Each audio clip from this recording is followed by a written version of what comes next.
All right, gods and goddesses in training, welcome back to the channel. It is Uncle Makara, All Relations. Today we're talking about a very important topic of imagination. Okay, imagination, as SpongeBob says. Okay, we need to really tap into this, man, because imagination is like the dashboard. It's the menu mode of the video game where you can actually find the interconnections between your mind, body, spirit. So it's like the interface of the mind, body, spirit. Okay. And so,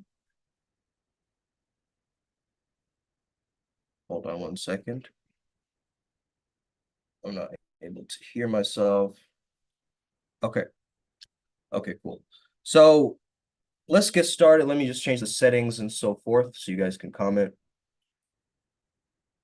and sharing it with the live too. I mean, sharing the live with the tribe. That's what I meant. Last night I did a incredible astral travel journey, so that's why I'm a little bit in and out of consciousness, weaving in and out. But it was powerful. I had realized that there's a lot of downloads from Neptune and the Poseidon-based Atlantean kind of pathworking that we're slowly discovering that we're on and understanding this flow state pathworking more and more and really making it applicable, for every shaman that comes across this. It's so important to be able to do these things and be able to communicate about these things. Let's see here. Live forward. Okay, cool, cool, cool. So when we look at socializing, we understand we're already social beings, okay? So let's do a whiteboard for this one, okay? It's Teachers Day. Thank you so much for all the kind messages from everybody who sent me like Happy Teachers Day. I appreciate you. And, I'm very grateful that I can be a catalyst towards your spiritual path, towards your personal growth. And I'm just really happy, man. Recently, I've just been tapping into my joy and recognizing that this journey is so beautiful, you know? It's so pure, it's so beautiful because it's so unique and it's so us. Instead of my entire life, I've tried to fit in.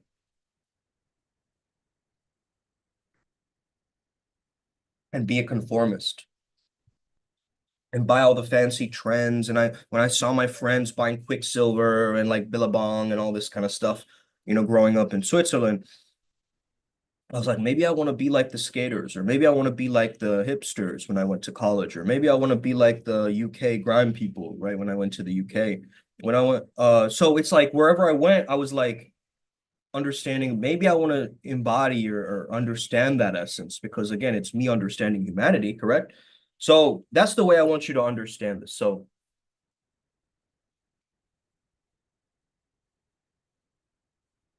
okay.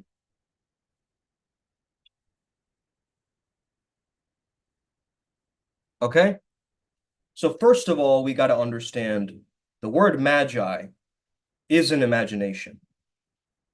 So this gives you an understanding just from the word itself that the image is the I mage. It is your creation potential, and you have to train your imagination to go visiting in a sense. And we're going to be talking a little bit about this, but what role does imagination really play in the spiritual world, and how can we use it while we're socializing as social neo-shamans, right, in this day and age? There's a few people that understand maybe some tantric stuff and polarity work and breath work and all this kind of stuff, but do you really look at psychic powers available to you the more that you evolve on this journey? Are you looking at your journey like this? Because imagination is just like level one, okay? Level one. I'll tell you what level two and three are, and that's from Gigi Young. Shout out her.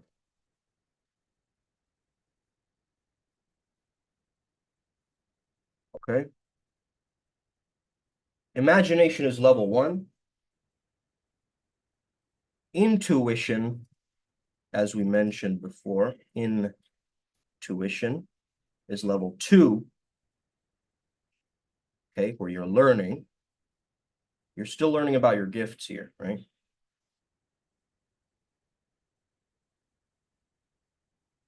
And level 3 is, of course, my favorite word, inspiration. The word spr or spirit, inspire, to breathe life into thyself, you know, to be inspired by the divine, to become a good channel for source, right? To be a good citizen, a world citizen, right? So when we understand that this is the first level of psychic power, imagination, we understand this is kind of dreaming, right?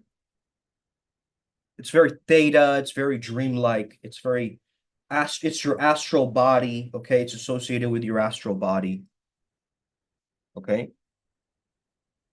So that means that if you don't purify and heal this astral body, you're going to have a weird, clunky imagination with a lot of different reptilian brain images right in your head that are just going to not make you feel very good. And you've got to understand how to create precise truths and intuition, because through the next level, this is where all the bodhisattvas, ascended masters hang out, right? It's more of like a pureness of an objective, precise truth, right? That they're tapping into. This is why a lot of spiritual teachings can also be very concise, straightforward. But also, I believe that the divine is incomprehensible. So don't try to simplify something that is not meant to be simple, right? You got to understand how to work with whatever you're working through on the spiritual path, because there's a lot of noise, a lot of nonsense, a lot of mystical smoke screens that you have to, go past to be able to actually formulate and be powerful on this path. Okay. So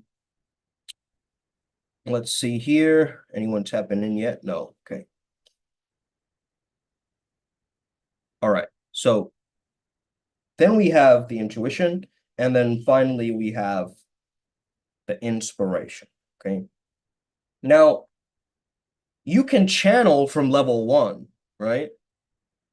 But the real deep level, high level channels, I consider myself maybe a level 2 channel. I'm still working towards this because, yeah, I want to get to level 3 where I'm just inspired all the time, where I'm just in that spirit. And it's happening. It's happening very slowly, but now I'm picking up what I'm putting down in a sense. So purification and healing has taught me that I've got to heal myself. And once I heal myself, I can understand how to also tap into that inner voice, right? That inner voice of intuition that talks to you and tells you and gives you these divine nudges, right, in the right direction. Oftentimes associated with you not living out your calling, right? It's a calling. It's not supposed to be fun. Bro, if I wanted to be a fuckboy like the rest of you guys, like, I would have done it, but my calling is bigger. That's the thing, right? I could have just been an outlaw, outcast, just going from, you know, switching roommates, going around the world, traveling, that's what I would have understood and done naturally. But then my calling and my spiritual guidance system is telling me that I've got to actually understand that there's a much bigger picture at play than these escapist, tactics. You have to sit with yourself and learn and be able to use your visualizations with actual intention and feel into the imagination of what is going on, right? Your higher self needs to and wants to speak through you and to you. Okay. So speak to the source in a person. All right. This is some downloads from yesterday. I spoke with Mathis after the podcast for a bit. And one of the things that came up was this idea of basically like Ryan G got this download of like an apple and then putting a feather in an apple. And we were thinking, what is this kind of like kinky stuff, right? Apple Pen, right? Like what's going on here, right? It's some kind of intuitive download that he got, and it's we're not really sure what it entails, right? So the apple maybe is the forbidden fruit, and then when you put a feather on it, it's like the higher angels or like the it's like the carnal Christ symbolism, right? So it's like almost the idea of taboo with enlightenment and understanding that yes, taboo it's a little bit risque, but then you don't want to go complete like overkill on it. You don't want to edgelord it, right? But you still want to play with these invisible longings and understanding of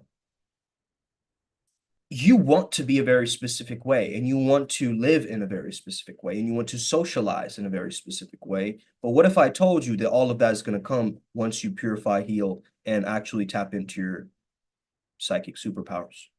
You know, it's really important for us to understand that channeling from the imaginative realm, you have to purify and heal your astral body, and then you get these like higher cities, higher manas, right, as you go through the levels. And then finally, the people who are like looking at channeling or vision quests or all this stuff as demonic, let me tell you this, if it's really evil, then how can a beautiful piece of art that heals so many people be done from an evil way, right? It just doesn't make sense, right? Because the Bible itself is basically prophets and channeled people, right? People channeling it. So if you are really not looking at the real revelations and understanding the, not getting dogmatic and sidetracked with this thing, but really understanding that you are a vehicle of God in Christ, right? You are a bodhisattva and you are here to issue your you're here to notice the between your troubles and your issues. And I'm going to speak a little bit about this because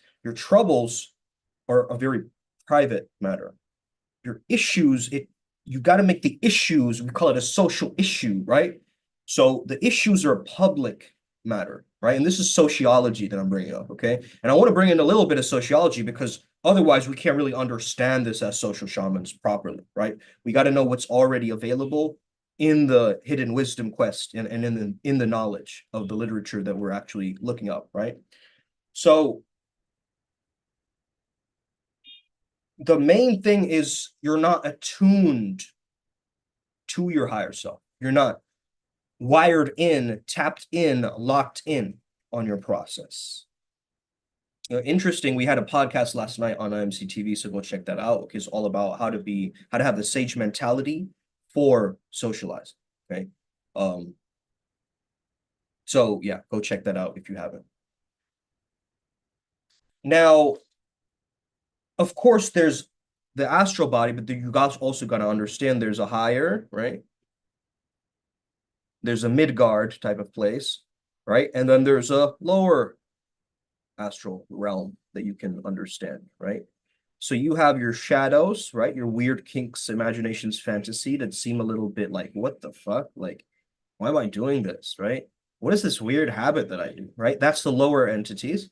The mid entities are kind of like they're preservers and maintainers of the poles, right? So they're kind of like they work in neutralizing, healing, and so forth, right? But they're pretty neutral beings. They're not like out to get you or they have some deception like the lower beings. It's like, and again, why do the lower beings want to use lying and deception? Because when you lie, right, you use someone else's confusion and you siphon from their energy. As they're more confused, right, you can then extract, right, as a lower being. So that's the reason why they confuse you and distract you and like you on the path, right? Now the middle path, you know, as we've understood of the middle astral world, it's like understanding that you're still going to get the symbolism, right? So imagination is usually seen through symbolic language, okay? Symbolic language in the sense of there are these lunar pictures that are coming in to your mind, right? Subconscious imagery that's floating up into your mind. So this could also be kind of like a catharsis type of thing or a release, right, of something that's coming through this. The stress relief is coming through images in your imagination, dreams, meditations, trance work. So it's like a flushing out, right? Or a purification process that might be happening in all of these. Now, the higher beings are very uplifting. They give you the right streams of information that probably get you out of the gunk that was holding you back in a sense. So the higher beings are very helpful and they're always down to help, man. You know, if you just reach out to an ascended master like Babaji, for instance, or, you know, Sanat Kumar or Buddha Lady Fledias or, you know, Lady Portia or Saint Germain, any of these ascended masters, if you look into the higher realms, you will notice that they are freely there to help you. And they actually, as you connect to them, this is how you do it. You connect your heart space, you connect your third eye, right? So you connect your heart space and third eye, and then it's almost like an intuitive download that you get from them. Through your heart, you feel certain things, and through your visuals, you get the imagination, right? So through the Anya chakra, the ajna.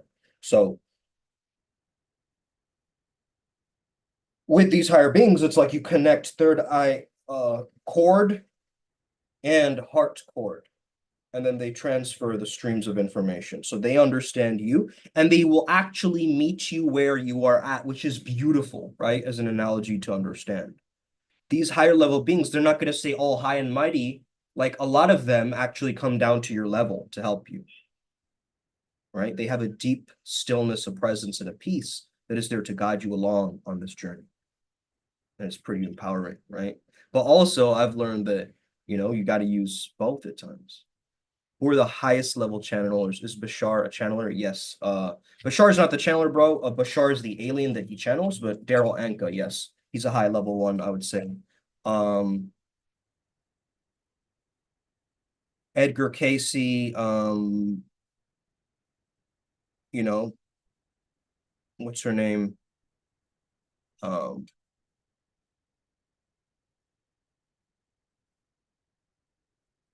I'm not a huge into the Abraham Hicks teachings, though I have found some value in it in my past, and I have really looked into the idea of the vortex and all that kind of stuff. I used to be very heavy into that type of channeling. Of course, you know, like A Course in Miracles is also channeled material, right?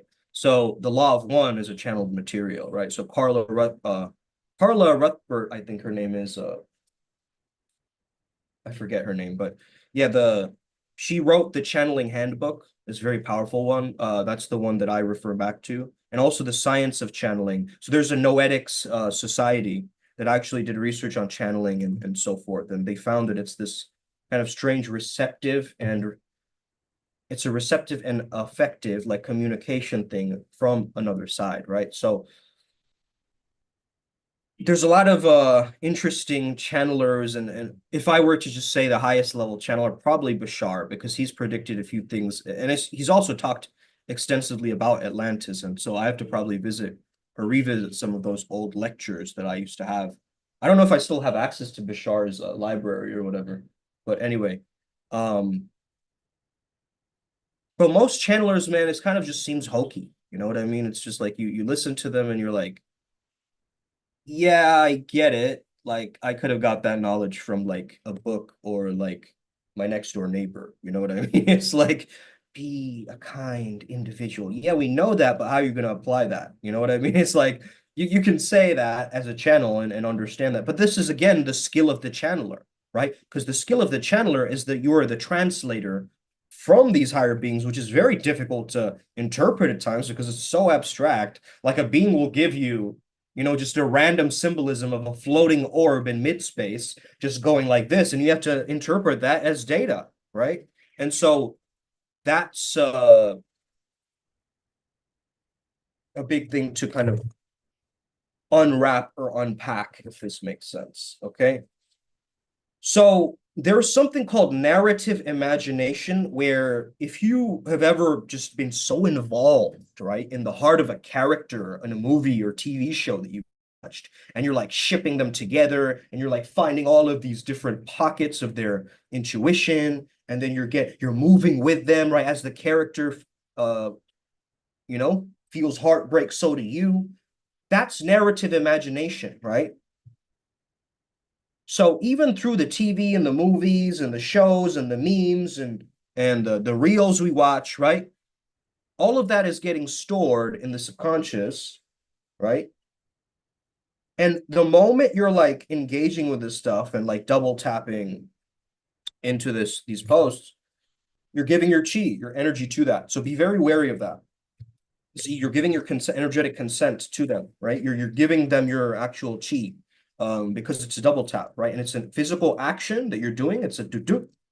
That means I agree to your process in a way. That's what I translate it as, is the moment you engage with someone's content, you're activating that ability within yourself to notice that, because really, why are we attracted to others, right? We're lacking in that thing, right? This is a huge code, right? This is a huge fucking code, but that's really what it is. It's like we're attracted to a person who has the qualities that we lack. And so by being with them, we feel that we can automatically get that by proxy by being around them. No, that's not how it works, my friends. A relationship is relating to someone, right? Having ideas that change back and forth. And through that change, Iraj, for instance, he joined the path working, and after a few days, he was saying that, as you all accepted me, I'll keep getting these downloads from the path, right? Is this normal? Is this natural? Yeah, absolutely. Like we've all experienced that too, when we first started this thing, like two and a half maybe years ago or something, we basically found that by being so concrete, right, in our foundations as shamans. So channeling, I think, is a foundation for each shaman to do, because you need channeling every time, right? You could be at work and just be like, I'm channeling some information, and then I give a great presentation at work, right? This is what we're looking at. So we're looking at actually amplifying it into the physical world so you can use the metaphysics to succeed in the physical world, right? And it doesn't mean that you're going to get sidetracked or, go on certain side quests, because your calling is your calling, right? It's going to pull you no matter what. Like you might be a woman listening to this and you're like, I don't want to be like these other spiritual baddies who are just like doing it like that, like I want to create my own thing and kind of move with that. Yeah, go ahead, girl, like actually put yourself through that, because that's your calling. Nobody else is going to understand your calling. You have to speak and have this individual connection to source or God and move through it and actually put your stuff out there, right? So if they're like, no, just be quiet, girl, you just have to stay silent and quiet and you don't have to do anything and just kind of sit back and watch and let these things, like a real, like, I don't know, Barbie Sattva witch or whatever, right? It isn't going to put up with that nonsense. Right. So she's always going to tap into that Kali essence, right? Of just, right, that rage. This is why we need to understand also the dark elements of this thing, right? And darkness doesn't mean bad, it just means not yet illuminated. Okay. So intuition, right? We understand. So let me just share with you guys this understanding. Okay. There's something called the sociological imagination. Okay. This is by this man named C. Wright Mills. Okay, he's a sociologist. And he's promoted this as an imaginative way of thinking and understanding the social world, basically. So he talks about intellectual, like craftsmanship. He talks about merging like humanities with science, it's basically the sociological imagination is the playful and creative quality of mind, and it's a fierce drive to make more sense of the world. Okay.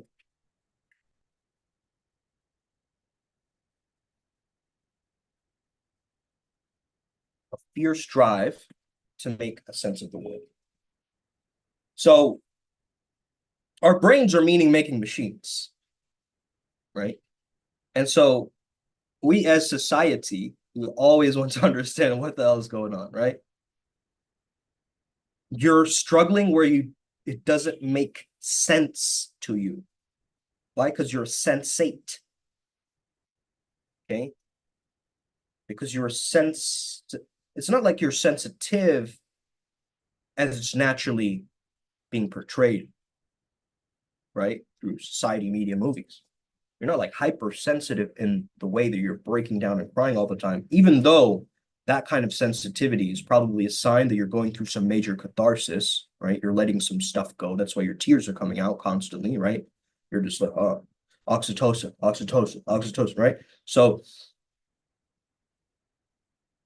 in this particular way, you want to understand that something called organizational compassion. And that's the idea of co-creating in a tribe and understanding these facets. Okay. One is attending to the person, one is understanding, one is empathizing, and one is helping. Okay.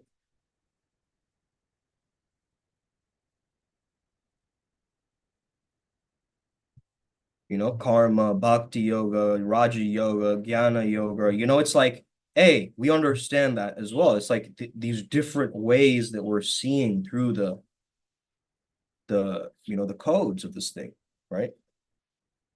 So what if, and this is just a what if question that you can ask yourself, what if your ego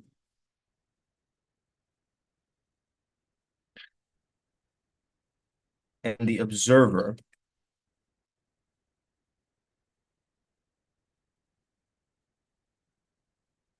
and we can look at this as many different ways, right, guys? Okay.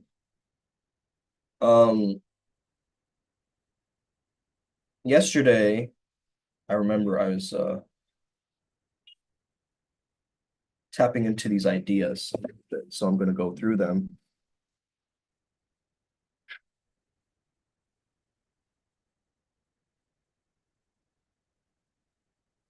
The rasa dance as well came up in the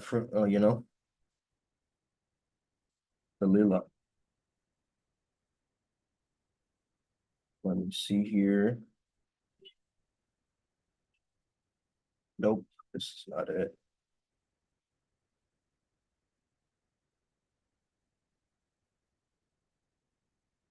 Uh, let me just ask ChatGPT. Hold on. I spoke about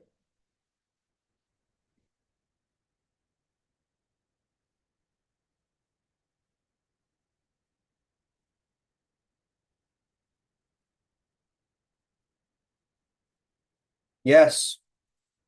We were looking at manipulation and revelation. Okay, yesterday with Mathis, as I was coming to this understanding. Okay, so ego versus observer. Manipulation feeds into the ego, right? Because it involves controlling others to create a certain image or a selfish goal. So this ego thrives in secrecy. It thrives in external validation. It thrives in deception and so forth, right? Revelation, on the other hand, aligns with the observer because the observer is all about seeing things as they truly are without the distortions of this guy, right? So this guy's sometimes distorting the observer effect in a sense, where you're only seeing through your egoic perceptions. Okay. So manipulation and revelation mirrors the conflict between ego and observer. Now, ahankara and sakshi, right, or whatever they call it, right? So the ego and the observer, what if they were aligned and you were an ego observer? Meaning, what if your ego and the observer, the pure witness, were best friends? Were well integrated. This is mind blasting, right? Like people who are really have been following the spiritual technologies for this long and have understood these different concepts from all these different masters that they've listened to, from Muji to Adyashanti to, Papaji to, you know, Chinmayananda to all of them, right? Whatever you're watching, you're getting the similar code they're giving you. Okay. Now, some people just say amputate the ego, destroy it, cut it off. You know, we don't need it, whatever, right? I think that's even more of a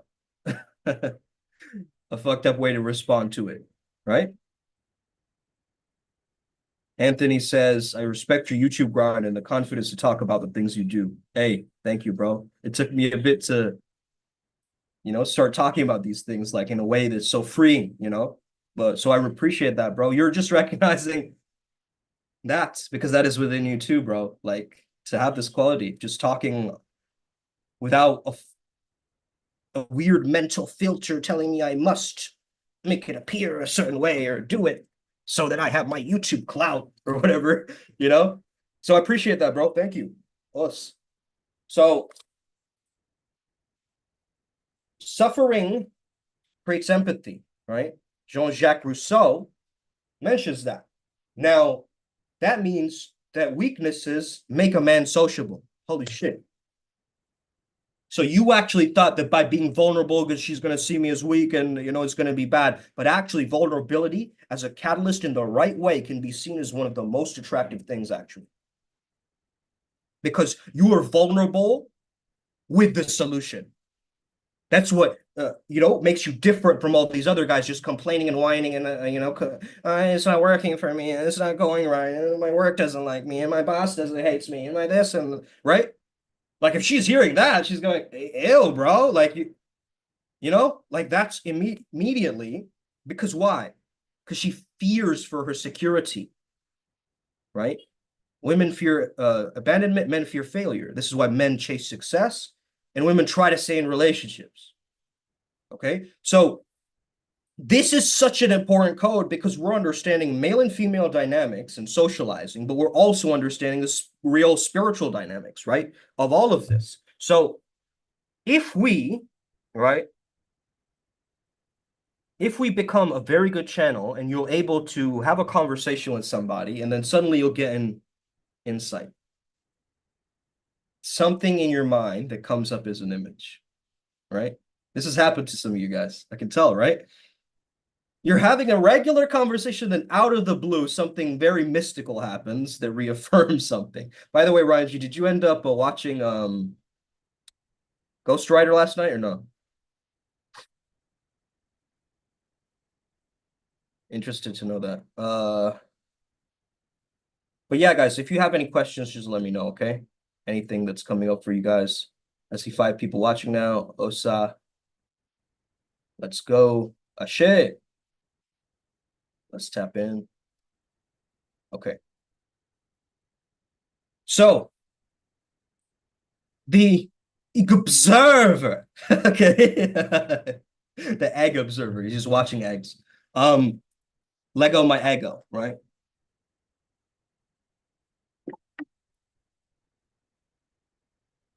So as Romana Maharshi says, you have to have an ego as vast as the universe. Okay. So compassion fatigue can be a thing too, right, guys? So as an empath, you got to watch out for stuff. You got to understand it's not just you're giving pity and you're not just like, staying miserable because somebody else is. You're being compassionate from a very helpful standpoint because you understand that that could have been you, man. I could have been a man, in Asia suffering without any finances, in Korea or something, and he doesn't have a family that he can communicate with, or someone who's imprisoned in Ghana, right? I could have been all of these people, but I am here in this privilege, in this life to show me that I can have it all, but that's not enough. You see, that's the ego. It's like it always wants more. I want more. I want more. Give me more. Okay. It's constantly like it's chasing this hamster wheel of success or whatever it is. It's trying to get to that, right? The observer is not attached to anything. It's just watching it all play out, right? The ego is like, I need to buy this Armani suit. It's gonna look so good as I walk the Vegas Strip or something. And the observer is going, let me watch this all unfold and let me enjoy the divine play of it all, right? One has some weird agenda. One is just like flowing, baby. I'm here. I'm the observer. I'm watching you.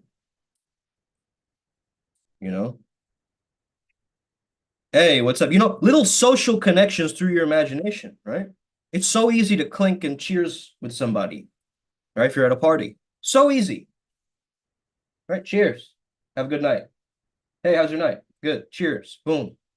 But that little moment, that little bit of action that you've taken, boom, there's a ripple effect, right? And this is, you can get really, really high from being so in a social environment, right? You can get so wired in because you're getting all of these instances from other people's energies. But also as a social shaman, you have to know to not engage with everybody. You engage with the people that you truly resonate with, that your heart song. Okay? Your heart plays a melody, your heart plays a song that gets sent out into the astral almost in a sense. Okay? And if you tune or attune to that heart song, you'll be noticing more of the passion awakening around you. And if you do it until you can't do it any further and you stop, focusing on it, it might slowly wean away, but it's still going to be there in the background. That's what you don't understand, right? Your calling or your gift is something that isn't just like, I don't want you to think about it like, oh, it's just a talent that I have, and so it's natural to me. It's bound to happen. That's an okay mentality to have, but also you don't want to just base it on talent, because then you'll be looking at others who are talented and thinking the same thing. They're just more talented than me, and then you're not going to work on that thing. You see, that's why I don't want you to just go with that cop-out excuse of like, I'm just gifted, man. Yeah, you're gifted, but you're also skilled, right? And if you can be a craftsman or craftswoman, right? A crafter, a person with a craft, right? We want to respect the person who's a master of their craft. Okay? You guys can follow other flow state channels on here. Like look up Stephen Kotler videos, watch Wilson Melancelli. You gotta use the parasympathetic. Okay?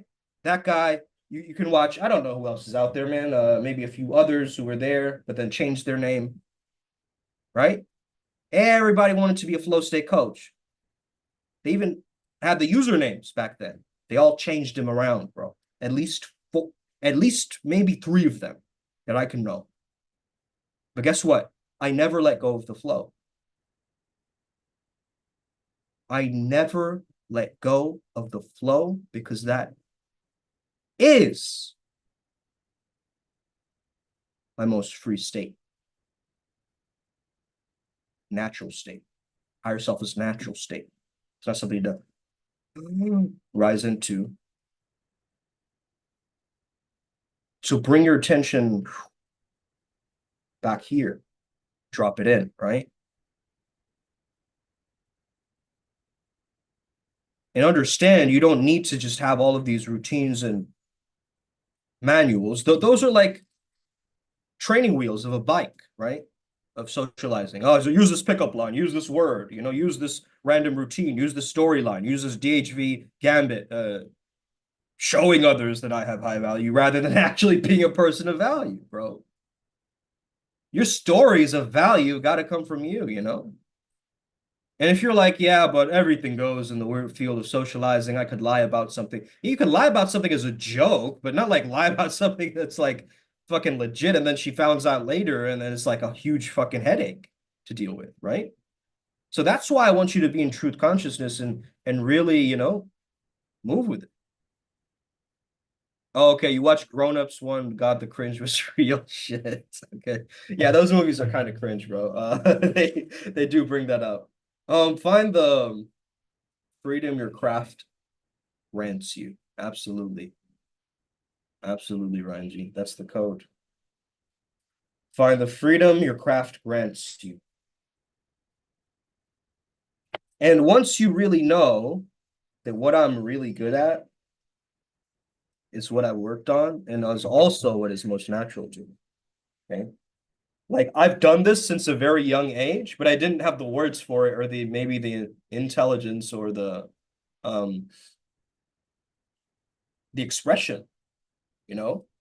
It's like I had all this expression inside of me as an introvert growing up, watching all these people socialize and like picking up different cues and like, maybe even like in a moment of like seeing my parents fight over something or something when I was younger and like noticing that and then, kind of internalizing it and understanding that, okay, like this is what humans do maybe is that they try to like argue and like get to some conclusion and there's this weird power play thing that happens with individuals and everybody wants to just stay protected and safe in their own kind of thing and it's like this kind of hoarding mentality, right? Rather than let's fix this and figure this out together. I don't want to argue in a car, bro. That shit is fucking annoying. You might crash. That's a liability, right? So it's like, yeah, don't argue in cars and just like figure out ways that you understand that your intuition will reveal what is most applicable to your spiritual path. Okay. And that's why it's so crucial for us to understand this. Okay. Because we are world citizens. We really are. Okay.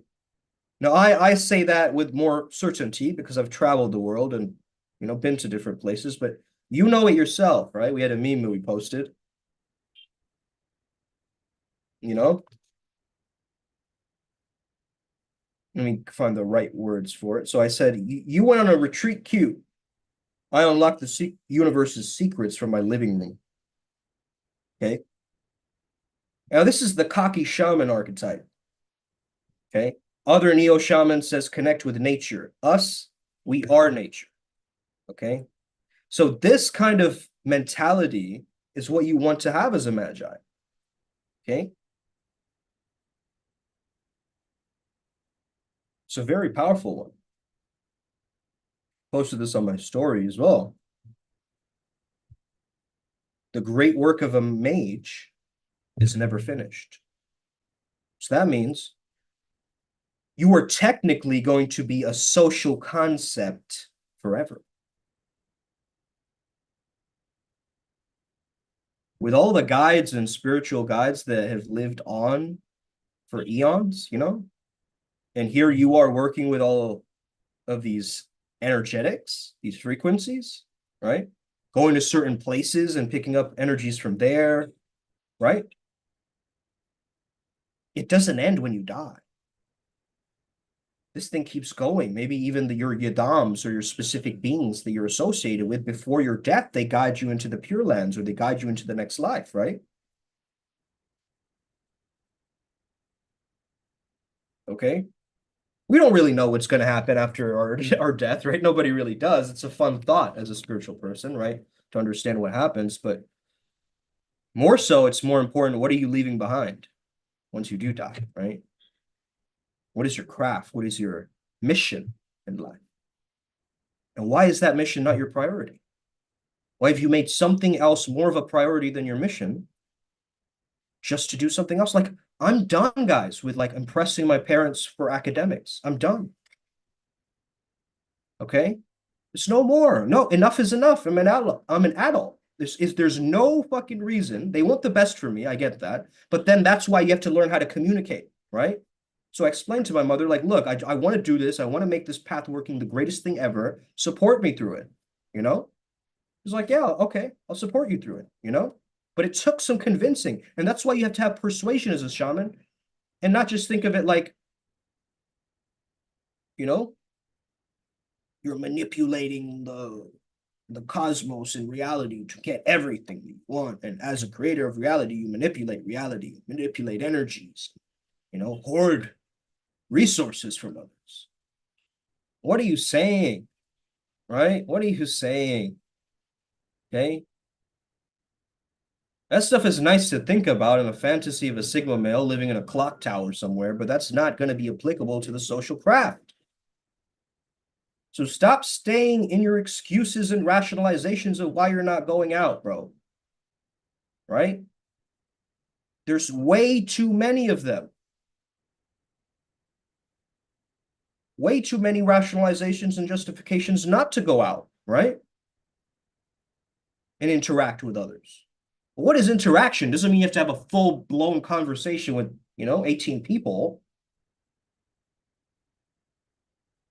You observe, you attune to the right energies, and then you interact as a shaman, right? If a girl gives me indicators of interest, she's going like this, she's laughing at my jokes, she's more closer to me in proximity, she's bumping into me accidentally, right?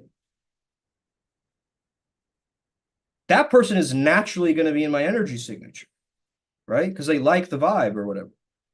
Okay, so I focus on my vision. I was telling someone this is the key, right? Yesterday I was telling Matt this is the key. Having a vision board before you sleep. Taking the vision board, which is, for me, it's a collage, right? There's all the things that I want.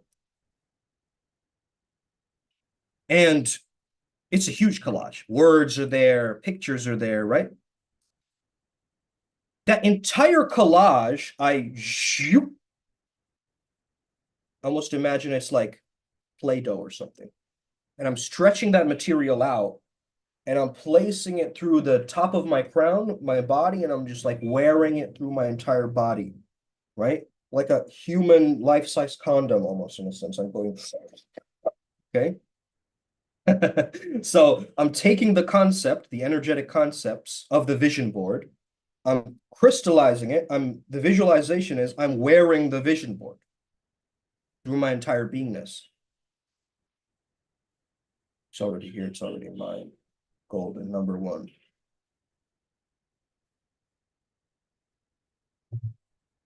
Okay, I go like that, then I go to sleep. And this visualization is very simple, right? Anybody can do this practice and you'll get massive results, right? Like, how do I keep finding and seeking out these fey energies, right? Guess what? I have fairy cards right here, baby. I'm creating this thing. You guys are watching that. I'm showing you my live, right? I'm creating it. I'm showing it how you're able to do it because we've done it. Okay? So you got to understand that you have to have this enlarged mentality, okay? And understand in your heart of hearts that you are a good person. Okay? That you are a kind, good person and you're a good being in this world. That is what you need to know in order to be a social shaman and move forward. If you do not feel like you are a good person, there's always that doubt in the background of your mind. You're going to sabotage. You're going to sabotage. You're like going to be like, oh, this villainous part of me wants me to like do certain things this way. And then my angelic side wants to do it that way. And now you're lopsided. You're split from the internal world, right? Your angels and demons are playing together in a field. They're having an arm wrestling contest in your internal world. I'm saying let the Asura ego and the Deva observer become friends. So we can live a good life, man. Is the moment you're born into this world, you get an ego, right? It's like it grows in the child, right? It's like then they start realizing, wait, this is all happening to me, right? And then they realize, oh, mate, damn, maybe I hurt my friend, right? What is a friend, right? And so we start to learn and get these downloads of what it means to be ourselves, but ourselves is an identity concept that keeps changing. Most people have midlife crisis because their life is mid, right? So it's important for us to understand that identity, right, is going to shift. If you are a shaman, you're going to have an identity shifting technology. Okay? This is how I can change so fast, man, right? I could change overnight. I truly have that belief embedded. And again, the difference between belief and knowing, right? And knowingness, a claircognizance.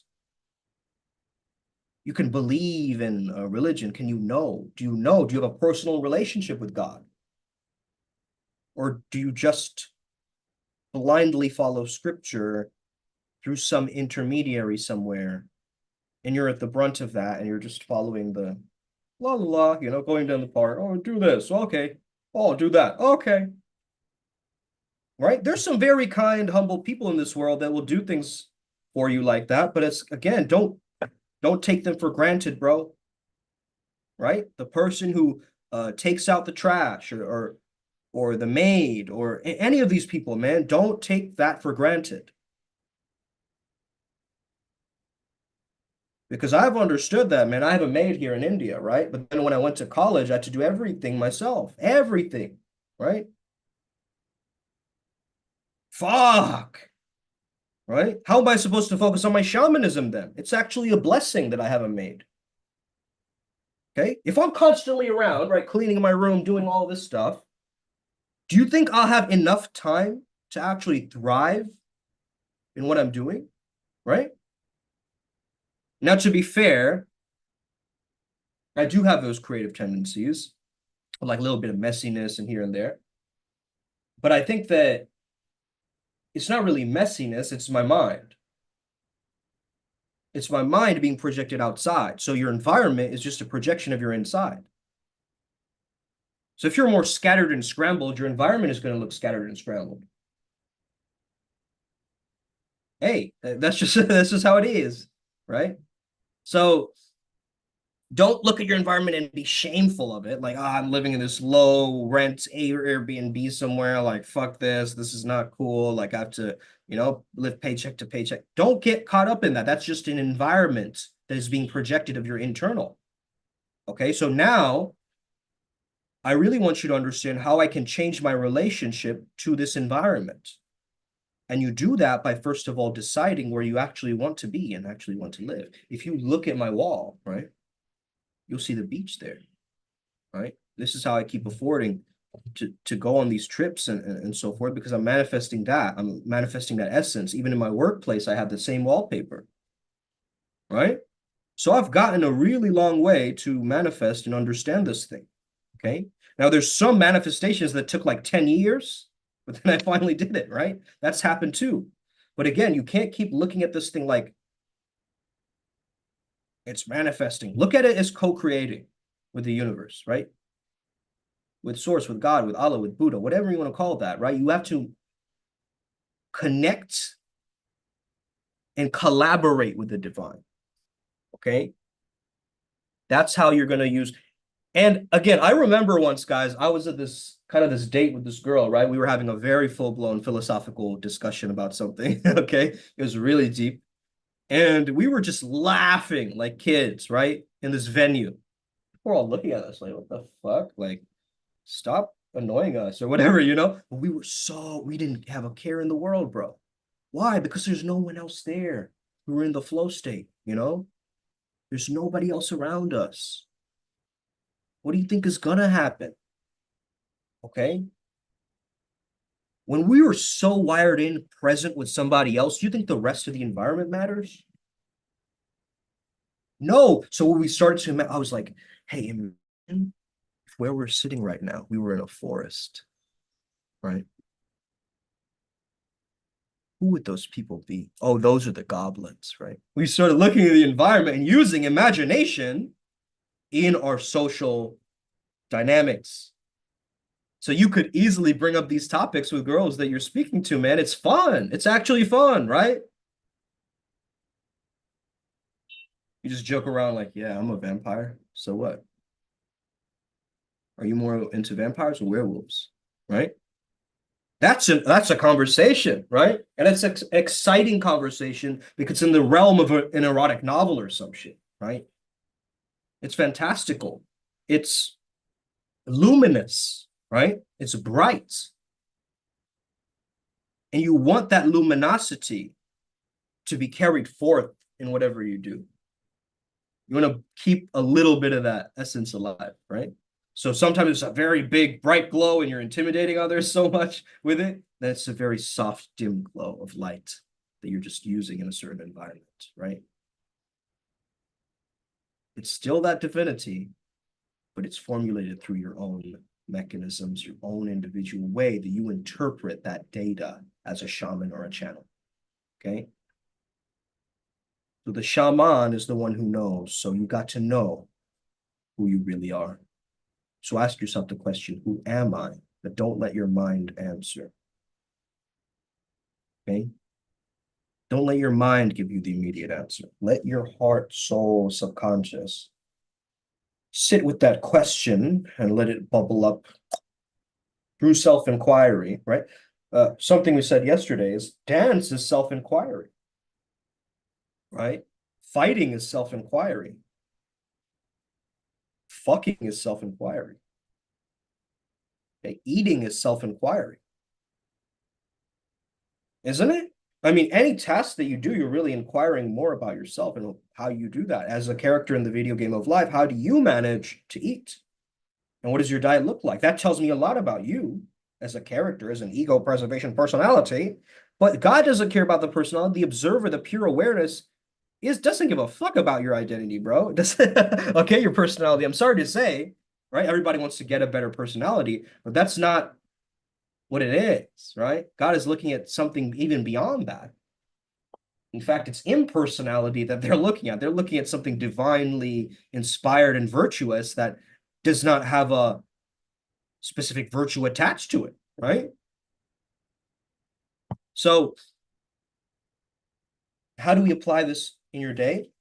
You can train your imagination, okay, in your social dynamics. So the next time you're speaking with someone, try and just imagine something as you're speaking it, okay? So the next time I'm socializing, I'm going to imagine that I am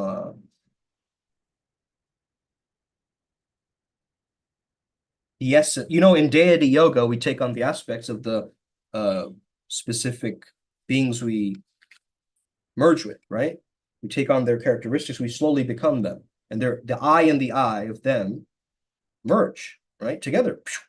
So what if you could imagine you're the Buddha going into the nightclub? Okay. And you just know. You have a knowingness about that. What if you're tapped into the Tao and you're speaking and you're whispering in a library with someone? Okay. What if you had a secret angel encounter, right? And you're playing backgammon with someone? What if you had an alien come and visit you, right? And you were also an alien and the entire environment changed for you? How would you choose to behave in those moments? Okay, so make it fun, man. This is like exciting, imaginative stuff that we used to do as kids. But as adults, I want you to daydream with intention, with actual purpose, right? Don't just let it go wishy-washy and let it go, you know? Um, I mean, I love the wishy-washy. I love the woo-woo, you know? Let's not get it twisted. But at the same time, we got to be conscious of what we're actually creating. Okay, we are the creators. We are the cause of this thing.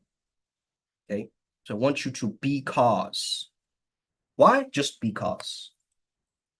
But why do you do that? Why do you channel and do all this weird stuff? Just because. Just be cause. Don't be effect.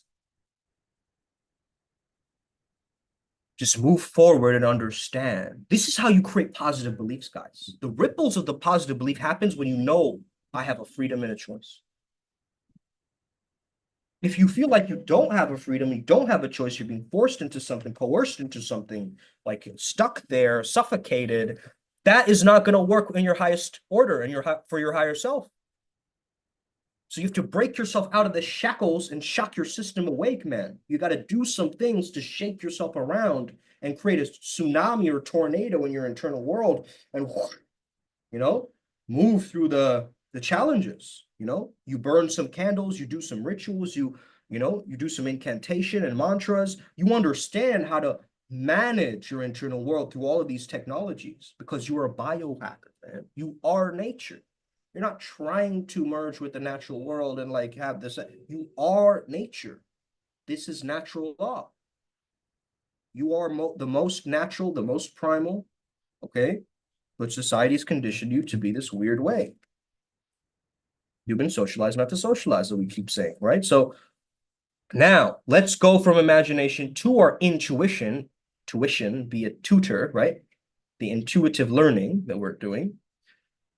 And then the inspiration and the spiral within and the spirit within, okay, our spirit forms in the way of the spiral because there's the same keyword spir in it, right? Also spirulina, right? So all spiritual people drink spirulina, okay? But yeah, I hope you guys found value in today's lecture and, join our tribe. We have a huge Telegram group. I think we have more than 100 people now. We celebrated that a little while ago. So let's get more people on there. Okay. If you're just hearing about us for the first time, you're welcome. Okay. You're welcome to us. Just make sure you know we're not going to be dabbling and dilly-dallying here. Okay. This is true next level ascension work. You're a way shower and you're here to show others the true path of divinity because you're a walking example of it. Okay. You are the Neo-Shaman that prefers to do it your way. So you got to do it your way. There's no other options. Okay. So when you see the world through a fresh pair of eyes, as a cartoon, as a fantastic visualization, don't escape to your mind, but transcend to your spirit. Thank you so much for tuning in. Have an incredible day. May the flow be with you and stay legendary, okay? We're all going to make it. I'll see you guys in the astral.